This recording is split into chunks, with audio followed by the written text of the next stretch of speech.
Welcome back to my another blog. আজকে অঘ্রাণ মাসের তৃতীয় রবিবার। একটি লৌকিক ব্রত মা নাটাই চণ্ডীর পুজো এই অঘ্রাণ মাসে করা হয়। সেই ব্রতটা আমাদের বাড়িতে করা হয়। তো আজকে সেই রবিবারে করে অঘ্রাণ মাসে এই পুজোটা করা হয়।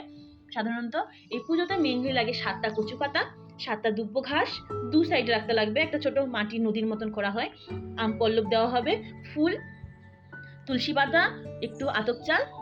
এই যে বাড়ির তুলসী আসনে এরকম ছোট নদীর মতন করা হয়, এখানেই আমাদের নাটাই চণ্ডী মার ব্রত হবে। যেহেতু সময়টা খুবই কম, মা ঠাম্মাদের মতে সন্ধ্যা লাগতেই কুকুর শেয়াল ডাকার আগে এই পুজো করতে হয়, তাই খুব তাড়াতাড়ি এই পুজোটা করছি, খুব শর্টকাটে।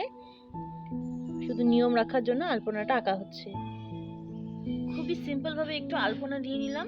পুজো হয়ে গেছে। এখানে একটা ব্রত কথা বলা হয়েছিল, সবাই যাওয়ার আগে জয় মা নাটাই চণ্ডী লিখে যেও। টাটা।